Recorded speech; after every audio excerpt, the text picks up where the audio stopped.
اچھے اور برے موت کی نشانی کیا ہے؟ جیسے بولتے ہیں سجدے میں موت ہو یا حرم میں موت ہو تو اچھی موت ہوتی ہے، یا ناگہانی موت ہو یا غیر فطری طور پر موت ہو تو اسے بری موت سمجھا جاتا ہے، تو اس میں کہاں تک یہ سچ ہے؟ پلیز سمجھا دیجیے۔ دیکھیے، حسن خاتمہ یہ ہے کہ آپ کا نیک عمل پر خاتمہ ہو، اور نیک عمل نیک عمل اس وقت قرار دیا جائے گا جب اس شخص کے اندر اخلاص ہوگا اور اس نے سنت کے مطابق وہ عمل کیا ہوگا، تو یہ نیک عمل ہے۔ اور نیک عمل ہمیں جو نظر آتا ہے ہم اس کے تعلق سے کنفرم نہیں کر سکتے ہیں کہ اس کا حسن خاتمہ ہے یا سوء خاتمہ ہے، اس لیے کہ معاملہ اخلاص سے متعلق ہوتا ہے۔ تو اگر کوئی شخص ایسا ہے جس کی موت مثال کے طور پہ سجدے کی حالت میں ہوتی ہے یا نماز کی حالت میں ہوتی ہے، تو ہم اس کے لیے حسن ظن رکھیں گے، حسن ظن رکھا جائے گا کہ اس کی موت اچھی کیفیت میں ہوئی، اس لیے کہ اللہ کے رسول صلی اللہ علیہ وسلم کا فرمان ہے کہ جو شخص جس چیز پہ انتقال کرے گا اسی پہ اسے اٹھایا جائے گا۔ تو اگر اس کے اندر اخلاص ہے اور اس کا عمل نیک ہے تو ایسی صورت میں ہمارا حسن ظن اس کے ساتھ رہنا چاہیے کہ اس کی موت اچھی ہوئی اور انشاءاللہ اس کا آخرت میں انجام بھی اچھا ہوگا۔ اور دوسری جو احادیث ہیں ان سے بھی معلوم ہوتا ہے کہ بظاہر جو نیک عمل ہمیں نظر آتا ہے ضروری نہیں ہے کہ اسی نیک عمل پہ حسن اخلاص کے ساتھ اس کا خاتمہ ہوا ہو، اس لیے کہ نبی اکرم صلی اللہ علیہ وسلم کی حدیث ہے کہ 3 افراد ایسے ہوں گے جن کے ذریعے سے جہنم کی آگ کو بھڑکایا جائے گا۔ اس میں ایک عالم ہوگا، عالم اور قاری، ایک مجاہد فی سبیل اللہ ہوگا، اور ایک اللہ کی راہ میں مال خرچ کرنے والا۔ اب اگر خاص طور پہ مجاہد فی سبیل اللہ کی کیفیت کو آپ دیکھیں گے تو آپ کو سمجھ میں آئے گا کہ اس نے جنگ لڑتے ہوئے اپنے آپ کو اللہ کی راہ میں شہید کر دیا، لیکن اللہ تعالیٰ فرمایا ہے کہ کذب 3 صورتوں میں کہے گا کہ تم جھوٹ بول رہے ہو، یہاں تک کہ مجاہد فی سبیل اللہ کو بھی کہے گا کہ تم جھوٹ بولتے ہو، تم تو اسی کہہ رہے تھے تاکہ تمہیں شہید کہا جائے، تو دنیا میں کہا جا چکا۔ اب اگر ہو سکتا ہے کہ کوئی شخص کی موت سجدے کی حالت میں ہوتی ہے اور ہم یہ سمجھتے ہیں کہ اس کی موت کافی اچھی موت ہے،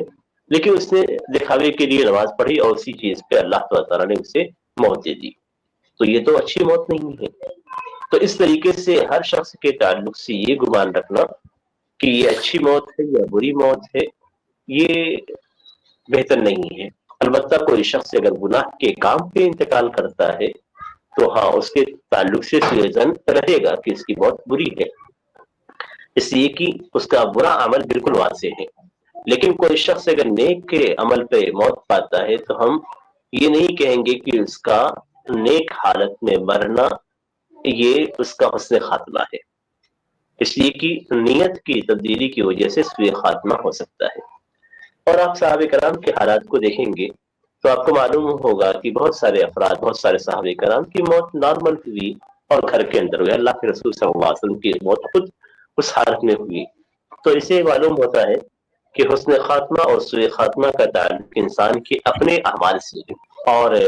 اگر موت اچھی کیفیت میں ہوتی ہے، یعنی جیسے کچھ چیزیں ایسی ہوتی ہیں جو کفارہ بن جاتی ہیں ہمارے لیے، جیسے مرض ہے، بیماریاں ہیں، تو اور آدمی کا عمل ہمیشہ دنیا میں بہتر رہا تو اس کے لیے حسن خاتمہ کی امید رکھی جائے گی۔ اور کچھ علامات جو بتلائے گئے جیسے مثال کے طور پہ کہ مومن اپنے پیشانی کے پسینے سے مرتا ہے، تو یہ سب حسن خاتمہ کی جو علامات ہیں وہاں پہ امید رکھی جائے گی۔ تو ہم نہ کسی کے تعلق سے بزدلی رکھیں گے، نہ کسی کے تعلق سے بہت زیادہ حسن ظن رکھیں گے۔ ہاں، جو شخص نیک ہے اور نیکی پہ اس کا انتقال ہوتا ہے اس کے لیے ہم اس نے خاتمہ کی امید رکھیں گے، اور جو شخص سے برائیوں میں لطف ہوتا ہے پھر توبہ نہیں کرتا اور اس کی حالت یعنی گناہ کی حالت میں موت ہوتی ہے، اس کے لیے ہم کہہ سکتے ہیں کہ یہ سوء خاتمہ کی علامات میں سے ہے۔ باقی عام افراد کے تعلق سے ہم کوئی فیصلہ نہیں کر سکتے ہیں۔ آپ نے جیسے بھی بتایا کہ پیشانی کے داغ سے اللہ تعالیٰ پہچانیں گے، شیخ ہم لوگ کو پیشانی کو داغ ہی نہیں ہے شیخ، اللہ تعالیٰ نہیں پہچانے گا ہم لوگ کو؟ پیشانی کی داغ کی بات نہیں کہی گئی یہاں حسن خاتمہ میں پیشانی کے پسینے سے المومن یموت بعرق جبینہ، وہ موت کے وقت پسینہ ہونا، اور پسینہ مطلب ریاکاری نہیں ہونا چاہیے کسی بھی عمل میں.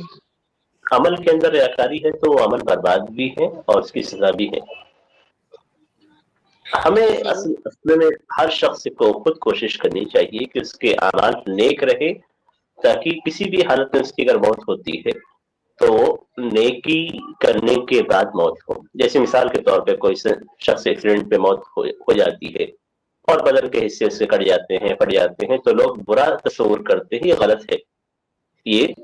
یعنی بدسنی ہے، بدشگونی ہے اور یہ غلط ہے. تو یہ تصور نہیں کیا جائے کوئی شخص اگر مثال کے طور پہ کوئی ایکسیڈنٹ یا کسی چیز میں مر جاتا ہے، جل کے مر جاتا ہے یا گھر گر جاتا ہے تو ہم ہمارے یہاں عام طور پہ ہندوستان میں اسے برا گمان اس کے تعلق سے رکھتے ہیں، جو کہ صحیح نہیں ہے. بلکہ